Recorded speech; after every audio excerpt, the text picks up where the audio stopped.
All right. Good morning, Tampa Bay. This is John Dingfelder, and you're listening to WMNF 88.5. Our show is Down and Dirty. This morning, we've got Skip working the board. Good morning, Skip. Good morning, John. All right. And who's working the phones? Irene's here to help us out there. Oh, yeah, I did see Irene. Good morning, Irene. Sorry. And Irene's going to be taking our calls, and we have a special guest. Actually, she's becoming somewhat of a regular here. Allison Hewitt is here to join the conversation. Good morning. Good morning. How are you doing, Allison? I'm doing great. Looking forward to the Down and Dirty discussion today. Oh, my goodness. We have a lot of crazy topics. This country's going cray-cray. Cray. So we're going to have a little bit different format today. Instead of one particular topic and a topical guest, we're going to be bouncing around, talking about what was in the news this week, all the cray things going on. And we want you to participate extra hard today. The number is 813-239-9663. If you can't call in, you can email us, and I'll try and read it. And the email is dj@wmnf.org. So, Allison, I guess we just got to jump right into it. I think we got a big election around the corner. Around the corner. We just, the early voting starts on October 21st. So that's here in Hillsborough County. So that's right around the corner. 49 days away to the big day, but you know what? With early voting starting, when did you say? October 21st. In Hillsborough County in the state of Florida, early voting actually begins right now in Virginia, Minnesota, and South Dakota. Virginia and Minnesota being two out of the 9 or 10 swing states. In play. Yeah. So it's beginning. It's starting right now. The country is...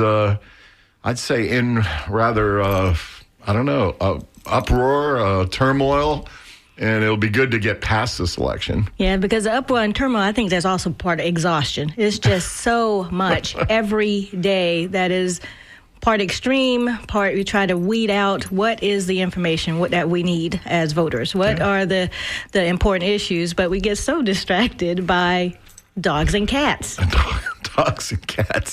Dogs and cats raining from the sky. Dogs and cats being eaten in Ohio and Colorado.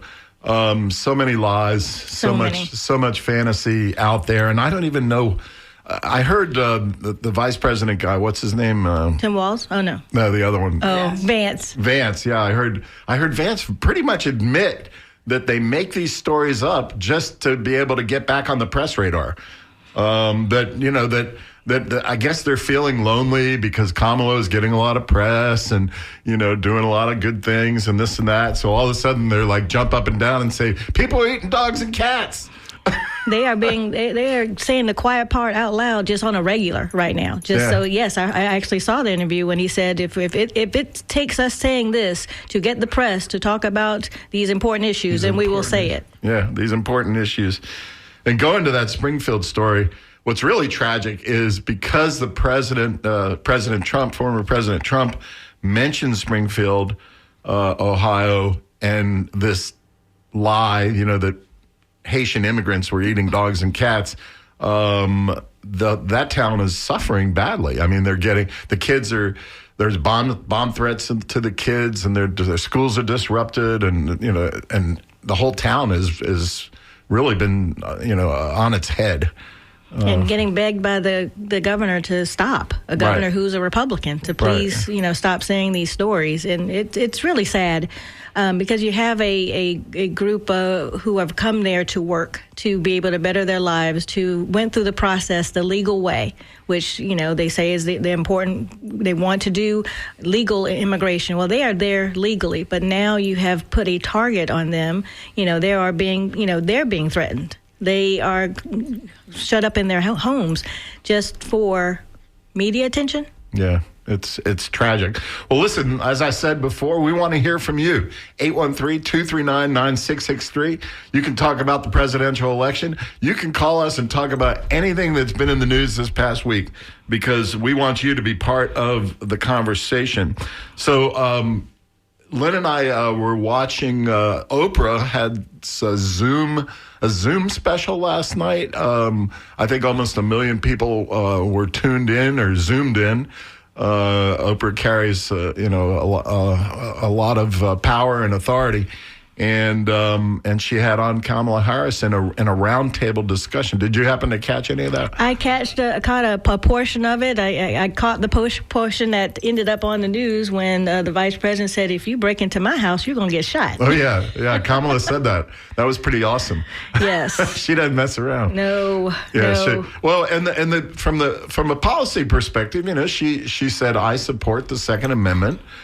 She is a legal gun owner. Legal gun owner. But at the same time, they talked about some really serious issues about guns and school violence and all these shootings we have in our schools and how we shouldn't have these automatic weapons that are just they're manufactured and they're meant for the military. And they shouldn't be in the hands of anybody else. It's really, really horrible. Allison, we have our first call. Simon is calling from Lakeland. Let's see if I can get him in. Morning, Simon. Hold on. Let's see. Simon, can you hear me? Hold on.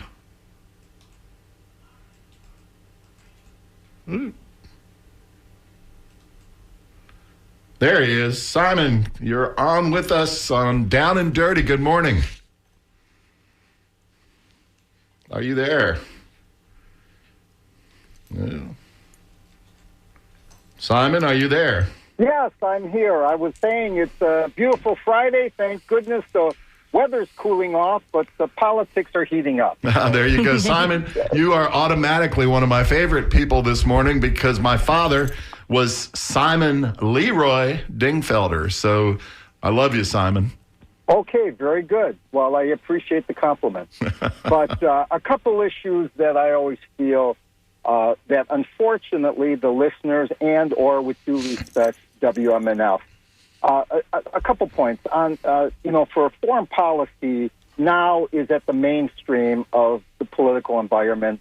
You can reflect that on the college campuses. But for many past elections, it's always been the domestic issues, the economy, and this year, foreign policy has been interjected into it. With regard quickly to the domestic policy, my view very simplistically for people is that you've got two individuals. You've got Trump, who views the economy as an energy-driven economy, and he states that when he gets in, he's going to increase the energy ability of the United States, therefore lower cost of energy, therefore create discretionary income for people. Yeah, who was it? What president was it? Said drill, baby, drill. I can't remember. One of them did. Yeah, that was basically Trump. So as far as Kamala Harris, her view is one of government intervention. And I don't think at this point she's really been able to express herself on the issues that she discusses that are, well, basically, I don't understand the definition of opportunity economy. I don't think many economists understand what that is. But she hasn't spoken to how the government intervention of her policies will pay for many of these programs.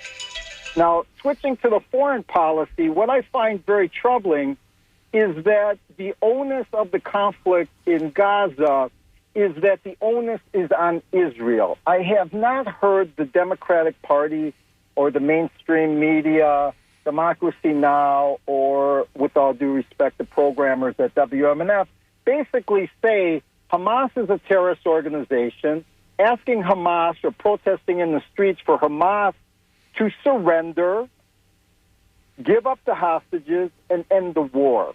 When you place the onus of the war on Israel, you are saying that you have to withdraw from Gaza, and therefore you are, in essence, leaving Hamas in control of the, at that time, and this time, the government, although it's broken, in Gaza. I don't understand. Your thoughts on why people are not saying and asking, and I would ask Kamala Harris that, why aren't you stating that Hamas should surrender. Okay. Well, listen, Simon, we appreciate the call. We appreciate you listening, and we will talk about those issues. Thanks a lot. Have a good day. You too. Take care. Mm-hmm. What do you think, Allison?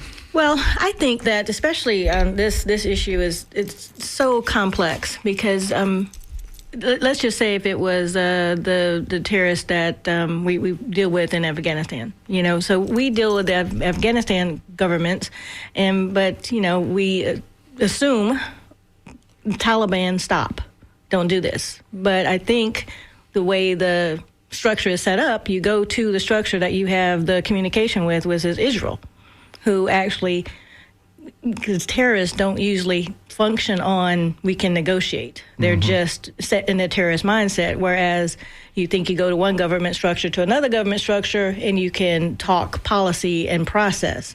And so it's not really a lot of negotiating you can do with terrorists. Well, they always say don't negotiate with terrorists. That's sort of a common mantra in American politics. I read a really interesting article that bounces on this issue in the New York Times this past weekend. They went and interviewed the average person on the street in Gaza.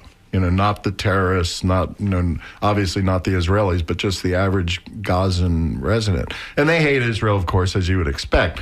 But many of them also hate or really are disturbed with Hamas because they recognize, they won't give their names because they're afraid, but they recognize that Hamas is hiding out in schools. They're digging tunnels in hospitals and people's residences, and they're putting the citizens at risk. Now, do I agree with Israel going in and bombing those schools and, with all the collateral damage that happens? No, we can't agree with that. We can't sanction it. In some ways, maybe we can sort of understand it. I do agree that this station and Democracy Now! Tends to be a little bit, I think, almost to the point of being anti-Israel this past year, which I find unfortunate. I did have a show on about a year ago, right after the Israeli invasion, which killed almost 1,000 people, the invasion of Israel. And I had a show on with two gentlemen, one from each side on this issue. I think I might do that again with the anniversary of that incident coming on. As you said, Allison, it's a no-win situation. It's very, very difficult. It kind of reminds me to a certain extent, even going all the way back of Vietnam, where there's just no good answer. But the U.S. plays a big part, in terms of supplying weapons and support to Israel. We need to find, we need to get a president in there who can create a ceasefire, and hopefully that's Ms. Harris. Exactly. Now, if I may also make a comment about the opportunity economy. Yeah, what does that mean? Well, from someone who's been in economic development, what I take it to mean is when you have the candidate talk about a $50,000 tax credit to small businesses, you're providing opportunities to the middle class. So you're helping them. Her other policies that helps the small business, which usually hires from the local economy. The child tax credit. So that's one of the prongs Kamala's talking about is $50,000 to small business. Tax credit to small businesses. The other is the child credit. Again, putting more money into the middle class pockets for raising their kids. They're able to afford child care. Then they may be able to take that promotion or that extra class to increase their education. So that's what I think, what I am interpreting her opportunity economy is providing opportunities for the middle class to be able to excel and to grow. So putting the money there rather at the top end and having hopefully folks be able to hire folks. Yeah. So sometimes when you feel that the economy is sort of a little bit flat or something like that, sometimes the government can step in and supercharge things. Obama did that when we were on the brink of a recession or depression or whatever, right after the crash, and Obama came in and we infused what did they call that program? I can't remember, but anyway, it was Obama came in with billions of dollars to just supercharge the economy, and we actually managed to avoid, a depression or a recession at that time, 2008, 2009. All right, we got a call. This is my day. We started with Simon, and here is John in Newport Richey. John, you're with us. Good morning. Yeah, I think the drill baby drill was back in 2008. Wasn't that with... was that Bush? George Bush? No. It says Michael Steele. He came up with Lieutenant Governor. Okay. From Maryland. I just Googled that real quick because I was interested. I thought it was Sarah Palin, but that was my thought. But couple of things. I talk to people and they say this drill baby drill. That's gonna solve our economy. That's gonna put the energy economy. We had to put oil back into the economy and lower the price of everything. Well, go to the government webpage. Look up the oil production for the U.S. We are producing more oil now than Trump ever produced in any year he was in office. In 2023, we produced 150,190 barrels, but that's, thousands of thousands. Right. Trump, the most he produced was 147,728 barrels. And right now, at this time, we produce 78,000 versus his 70,000. So if this idea that more oil into the economy will reduce prices, why aren't prices lower because we have more oil in the economy? That's my question. The other thing, too, is I understand Hamas, we brand them as a terrorist organization. If you go back in history and you look, I'm sure the English king branded the colonists terrorists for what they did. So instead of calling people terrorists, look at their motivation and ask, why are they doing this? I mean, when people are bulldozing your house, they're burning down your farm, when they're just shutting off your water and shutting off your electricity, when they're controlling your food. And you wonder why people would be angry about that and retaliate against the person that does that. But let's look at the root of the problem and not just use names calling people this. And yes, those attacks that happened on whatever, was it August 8th or something? That was horrendous and that was uncalled for. And it's also uncalled for the retaliation that Israel is doing. So let's look at the root of the thing and not just get caught up in these words that stir up all these emotions by calling people names. Thanks. Yeah, I think that's a good point. Name calling never did any good in school, and probably doesn't do any good on the national stage. In regard to oil, I think a lot of those price issues are probably still controlled by the Mideast and OPEC, and the Russians pump a bunch of oil. That's more high-level economics than I'm familiar with, messing with. But at the end of the day, I think our gas prices at the station are, $3.50, $3.40, $3.30, that sort of thing. Let's hope they stay that way through the election. So what other topics we want to talk about? And by the way, we are taking calls today, lots of calls. As President Trump would say, many, many calls, thousands of calls, 813-239-9663. Allison, what else we got today related to the election? Well, it's not really the local election, but I am quite surprised the level of insanity that politicians are allowed to get away with in this day and age. The Lieutenant Governor in North Carolina, Lieutenant Governor Mark Robinson in North Carolina, running for governor as the Republican candidate, hit the news big time this week. Hit the news big time. What did he call himself? He is the Black Nazi? Black Nazi, yes. Wow. But if you just look around to the candidates that we're getting nowadays, it's just... Remember, what's his name, ran for, was it Senate in Georgia, the football player? Herschel Walker. Herschel Walker, yeah. He was a Georgia Bulldog, so I don't like him. But but no, Herschel Walker. And he was kind of cray-cray the same way, right? And these guys, both of them, I noticed this, both of them said, of course, they're Republican. They're against abortion. But by the way, I funded my wife's abortion 10, 15 years ago. Yes. And Mark Robinson said the same thing, but now he regrets it. Yeah, just the extreme. I mean, when I was in politics, statesmen and people who, just like President Biden did, he saw what needed to be done to be able to protect the integrity and so he stepped down.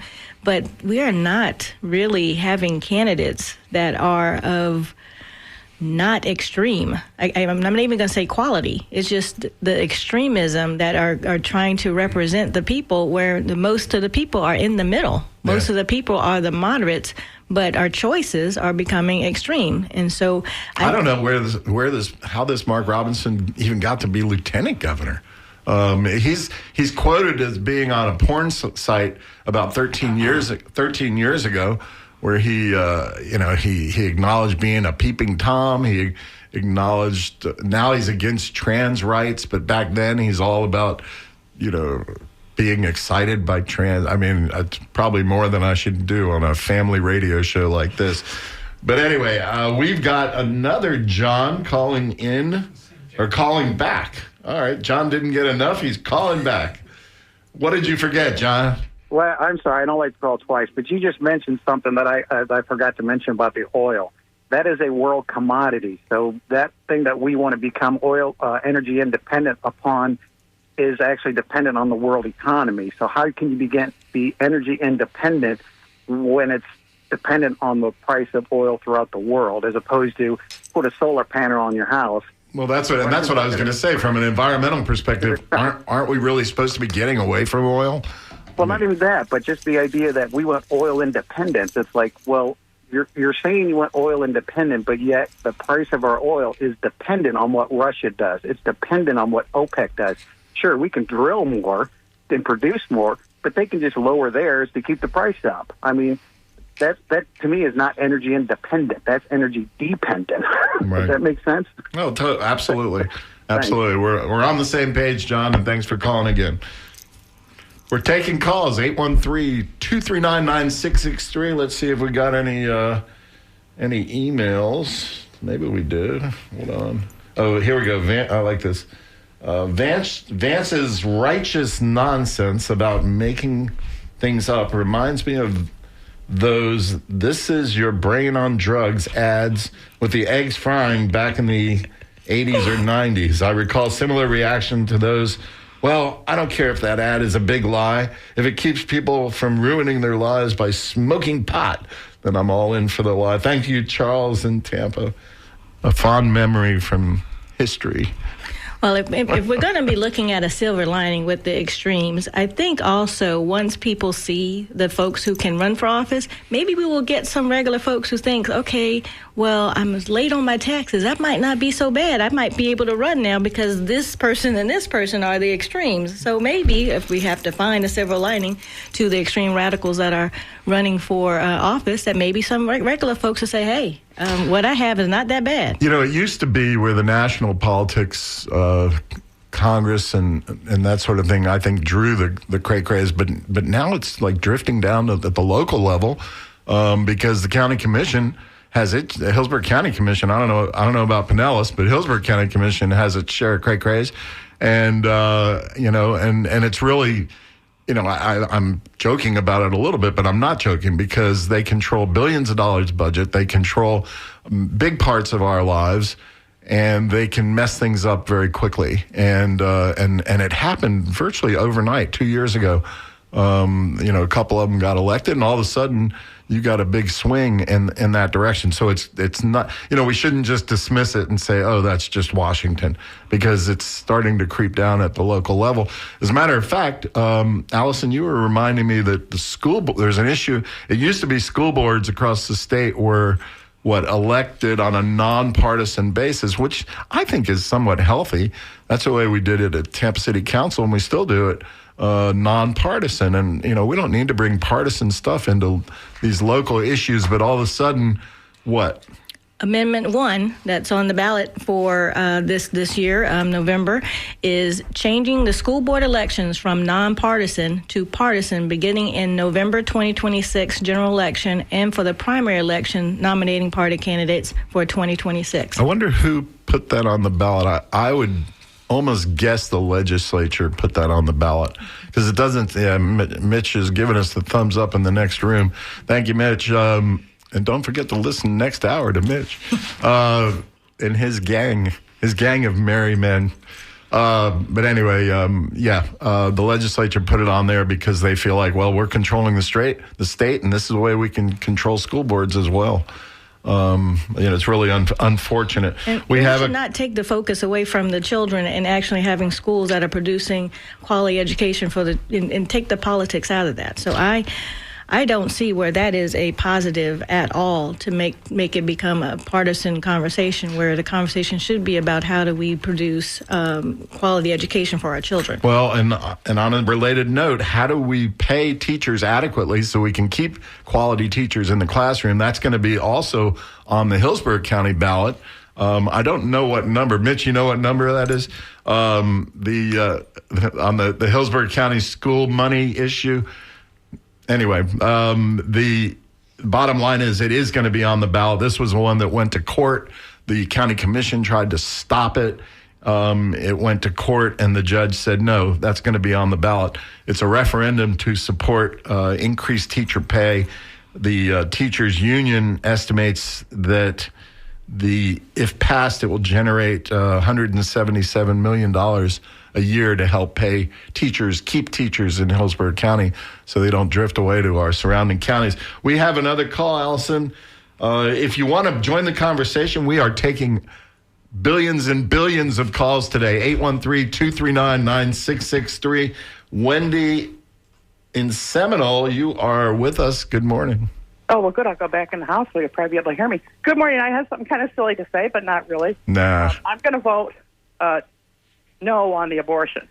Okay, that's Amendment 4. Yeah, I'm bringing up the anti-abortion. I don't know what amendment is and whether it's yes or no yet, but I do my homework, and I say the only thing we need to have that passed on changing abortion laws is to have an automatic neuter law for males. All babies born at a certain age where it's reversible can get a vasectomy. And if the legislative, mostly men, mostly freaking white, think that's okay, then they could get in my body too. So, Wendy, at that point, I started crossing my legs a little bit. I was a little bit scared there, but... I'll tell you, this is much too personal of a story. But, I'm an old woman, and I had a couple children, and I didn't want any more. And so I wanted my ex to get a vasectomy, and he refused. Now, all that would have been was a snip, and I had to undergo surgery and take anesthetic. Seriously? Screw you, dick. And I'm not gay, by the way. Plus, I don't mind gay people. Okay, I'm done. Well, Wendy, on a serious note, I've read Amendment 4, and it appears to me that the folks who put that on the ballot basically just want the state of Florida to go back to Roe versus Wade, to go back to where the entire country was for 50 years, not further than that, not killing babies at 9 months or that sort of thing. But that's just my personal opinion. Allison? Well, if you do not want to regulate a company, you do not need to regulate my uterus. Exactly. So, exactly. And, the thing of it is I vote, for things such as that, and I tell everybody, and I do my freaking homework. Because wait a second, because I will admit it publicly and be humiliated by saying, before I did this, I have sometimes gone to the polls and marked one name over another because I like that name better. Duh, how stupid is that? So now I get a mail-in ballot. I wear a T-shirt every time I go out that says, vote as if your skin is not white, your parents need medical care, your spouse is an immigrant, your land is on fire, your children is transgender, your house is flooded, your sister is a victim of gun violence, your brother is gay, your water is unsafe, your daughter is a sexual assault survivor. Beautiful. Because privilege has no place in elections, but empathy does. And it makes me cry.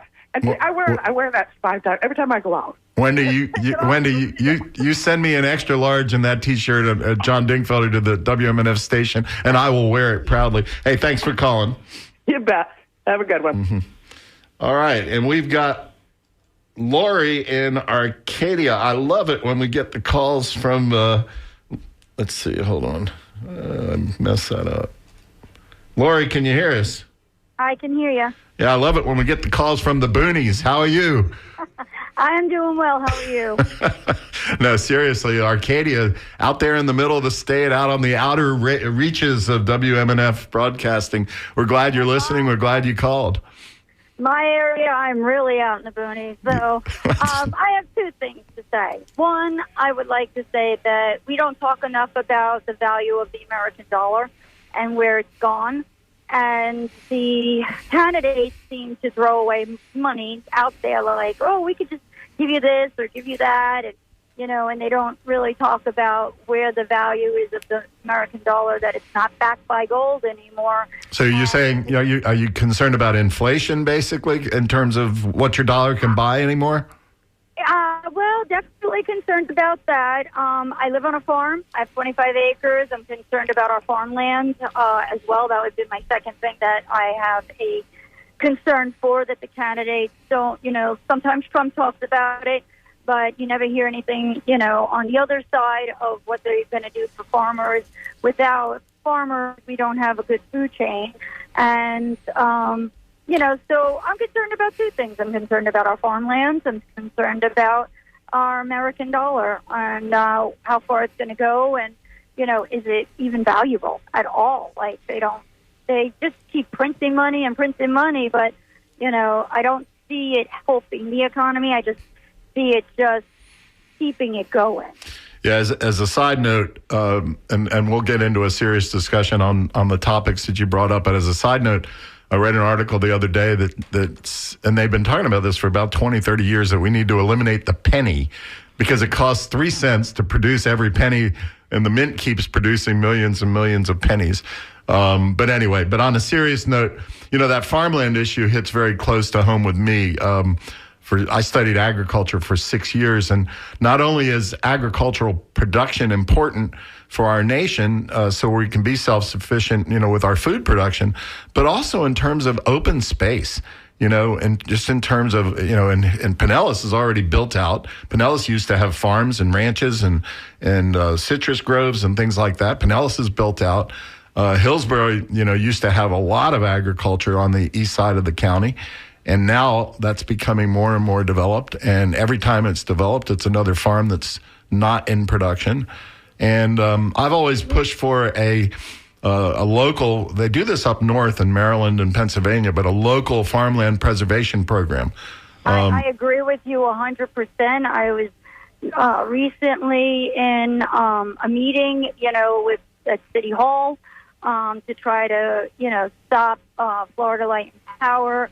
What they've just done, just like literally, I could throw a rock at it.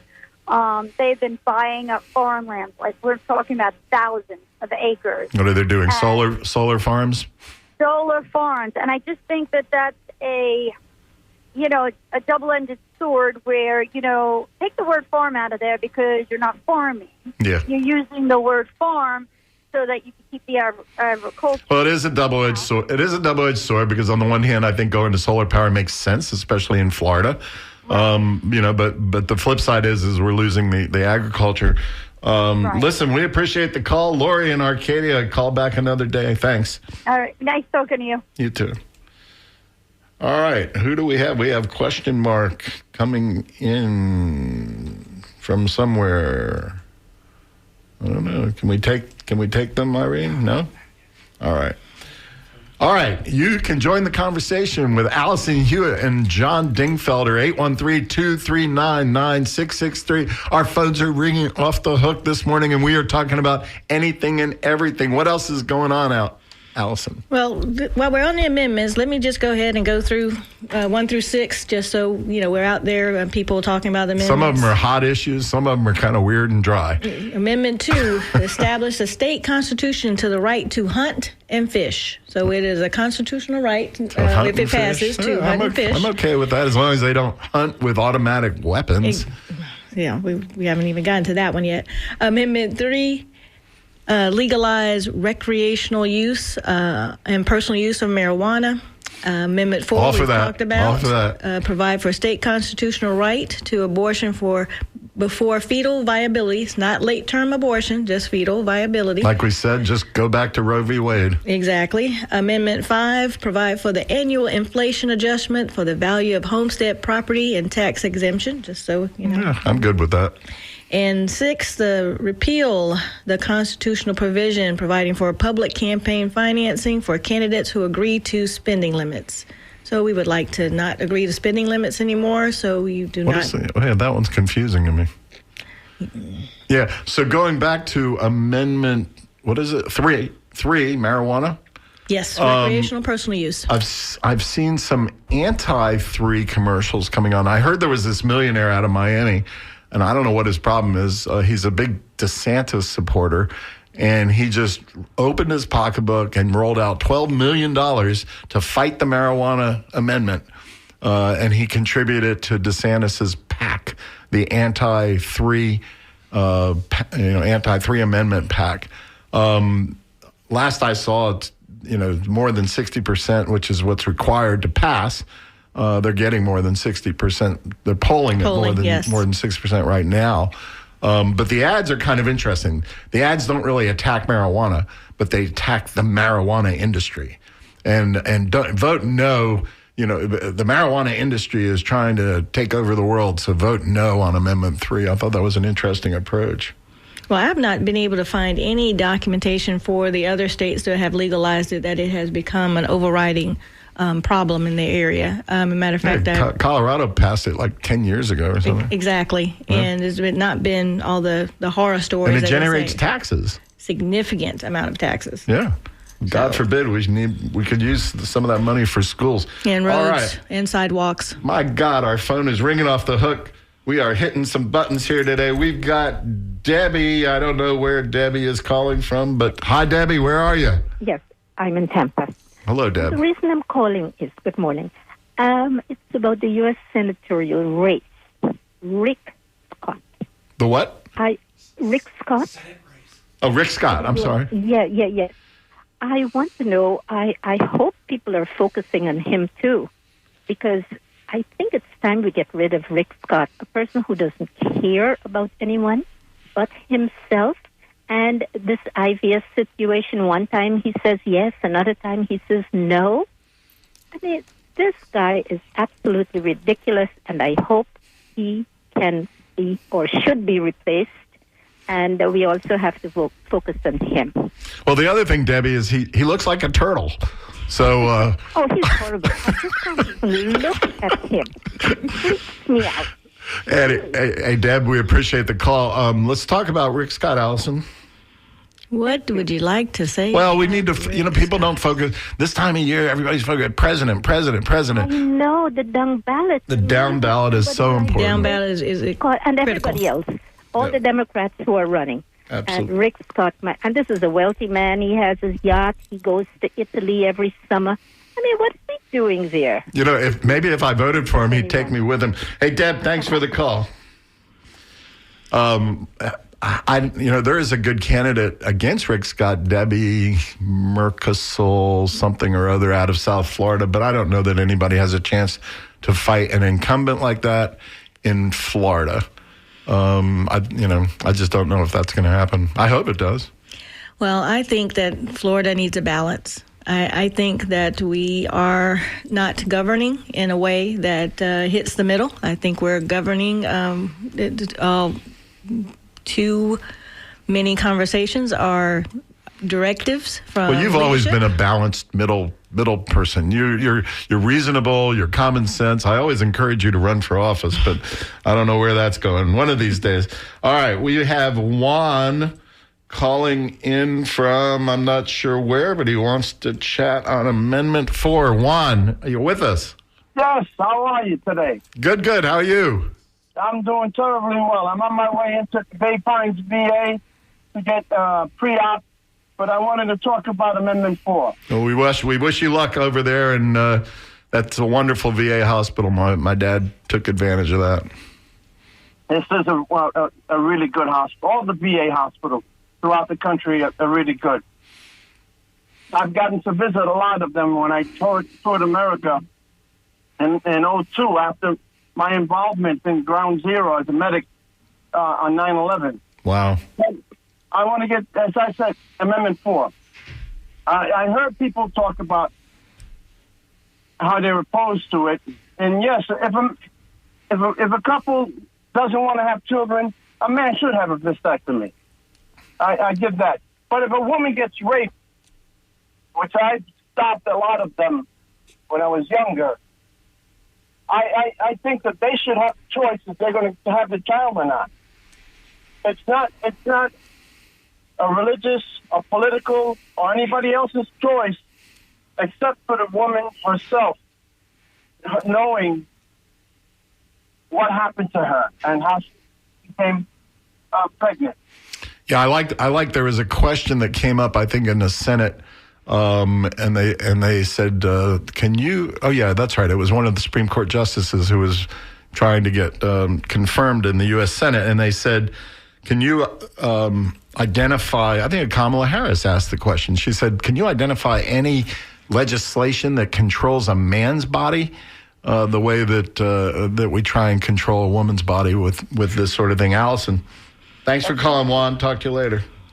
Well, I just think it's the height of hypocrisy that you don't want government overreach. You don't want government to take your guns. You don't want government, but you will literally tell a family whether or not they can afford to have another child. Because, again, most people, this is a health issue. This is a autonomy issue. But this is an economy issue, too.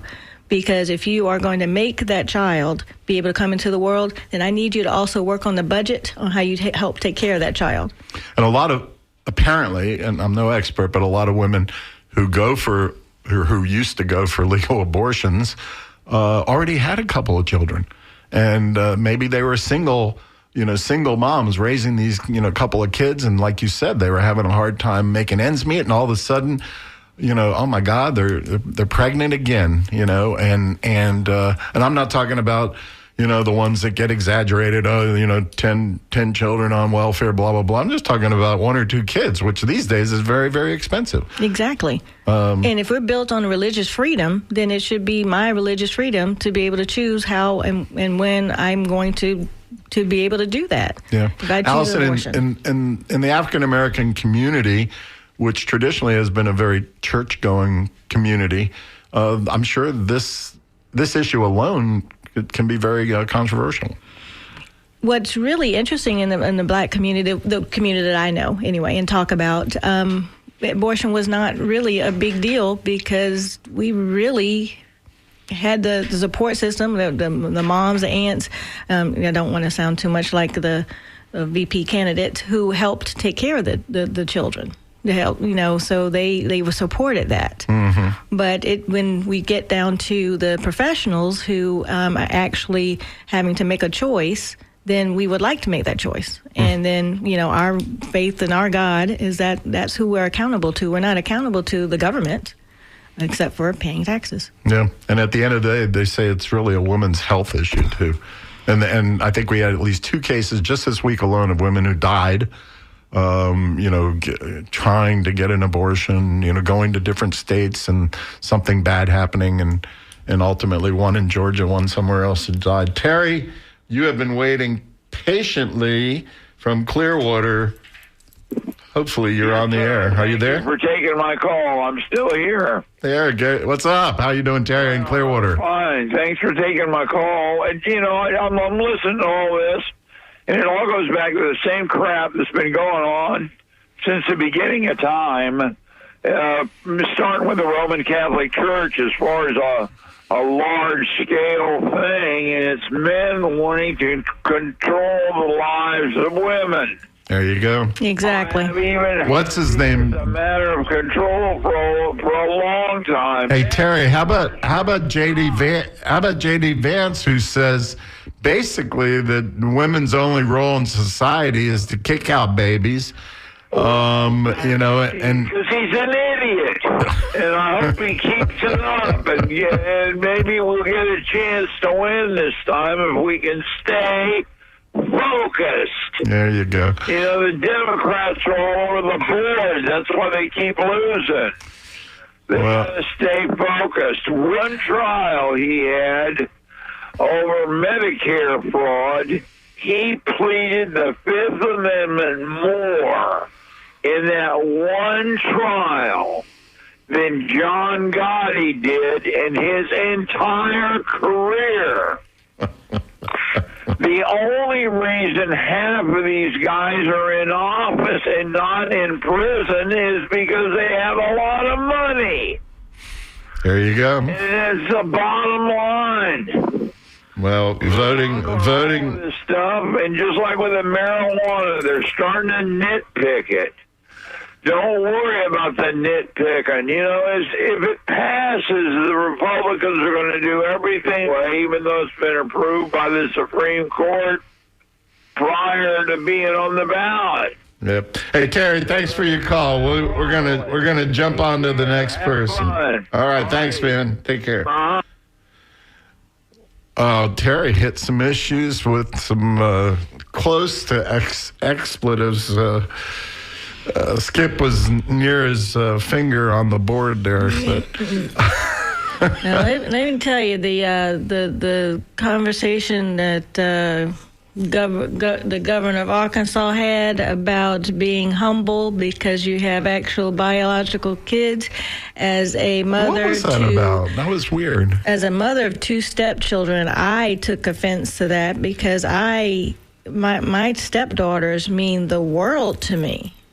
And yes, they did. They do keep me home. You don't have to deliver a baby from your body to have a connection with the child. Right. Kamala the same way, right? She's a stepmom. Exactly. She's a step grandma, I think, and you're allowed opinions. You're allowed opinions. Exactly, but you don't have an opinion if you don't deliver the child from your body. You're only good for raising cats, right? And then hoping that they don't get eaten.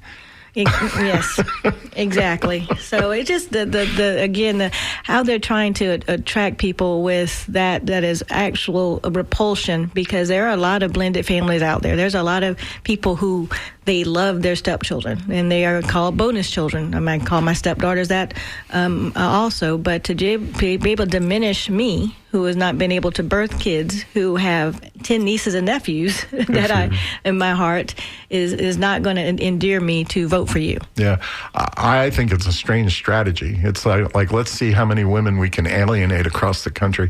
All right, we've only got a couple minutes left. 813-239-9663. As former President Trump says, we're taking thousands of calls. We're taking millions of calls. Be one of those calls, 813-239-9663. Let's see if we have a text message. We have a text message. Somebody says, we're being mean to Terry. Call him back. All right. I'm sorry, Terry, if I was mean. Let's see. Another text message. On my way, hold it, this one's good. On my way to my favorite fish camp in Lake Wales, I've seen former orange groves that were decimated by greening now hosting solar panels. The loss of agriculture, and there's due to the greening, not to the choice to farm solar. And I deliberately use the term farm because the solar arrays will kick out predictable amounts of energy with a calculable financial value under warranty for 20 to 30 years. I don't know who that's from, but thanks for your input. Mary says, please explain Amendment 6 and what was Amendment 1? Thanks again, Mary in Largo. Amendment 6? Amendment 6 would repeal a constitutional provision, that means it's already in the Constitution, providing that public campaign financing for candidates who agree to spending limits. So currently, candidates who agree to spending limits can receive campaign financing from the state of Florida. And so now that will be repealed, so so there will be no campaign financing with the spending limits. That sounds like the legislature also, because people who might have trouble raising money were probably taking advantage of that. Outsiders, God forbid. All right, we probably have, let's see, we've got Melissa in Clearwater. We are all over the Bay today. Melissa, you are with us this morning. How are you? I'm doing great, thank you, but I need to make a comment about your ignorance. Oh, no. My wife does that regularly. I'm sure. Well, I want to tell you that Rick Scott's opponent, Debbie, whatever her middle name is. Murcaso Powell. There we go. Is within just points of Rick Scott. So she is doing incredibly well, and the Democratic Party has been pumping money into her campaign because she's doing so well. Melissa, excuse my ignorance. You are absolutely right. I did not realize that, and I apologize. Thanks for enlightening us. Yes, and we all need to vote for her because Rick Scott is abhorrent, and by God, we need to get him out of office. Yeah, sometimes I say things like that because I don't want to get my hopes up too high. But if you tell us those are the numbers, I believe you, and I appreciate the call. Thanks, Melissa. Absolutely, and thanks for doing this. Oh, well, that's all right. We're having a good time. Thanks. Bye. I'm sure. Okay. Bye. Can I get those dates up there for our voting one more time? You know what? We just run out of the hour. We got to talk about how you vote, when you vote, where you vote. The vote by mail requests need to be in by October 3rd. So those of you who may be out of town, October 3rd, you need to get your vote by mail request in. The last day to register to vote is October 7th. Double check. Just double check. Yes. Go online to the supervisor election. Make sure that you're set up. Make sure you're registered. Make sure you're set up. If you want to vote by mail, go online or phone call your supervisor election in your county and make sure it's all where it needs to be. How about the last day to register? Last day to register to vote, October 7th. October 7th is the last day to register to vote. One is an interesting thing, too. You vote by mail. You do get an email that says your vote has been counted. So that's been really good that the supervised election has done. They tell you when it's submitted, received, and counted. So that's cool. Great. Early voting, October 21st to November 3rd, 7 a.m. to 7 p.m. So please check if you want an early vote to your locations near you. And typically that's at your local library. Yes. Might be some other locations as well, but check the supervisor's office and find where you can early vote. It's so much better and easier to early vote either, by mail or going to the library a week earlier because the crowds they don't exist, a week early typically. And you might have to wait 5 or 10 minutes instead of on election day. It could be, a half hour. And don't forget the people who receive the vote by mail, it has to be in by 7 p.m. on election day. So if you are not mailed it back in and it gets too close, drop it off at one of the election centers. Now, if you didn't drop it off, if you didn't do that, you can take it with you, right? When you go to vote and you turn it in. Yes. You can turn it in and say, whoops, I didn't get around to, giving you this or to mailing it. So here it is, and they'll let you vote, I think, provisional or something like that anyway. Yes, you can do both. They have a separate receptacle for dropping it off, or you can have them destroy it, and then they give you another ballot to be able to vote. Cool. Are you a poll watcher in some sort? No. Oh.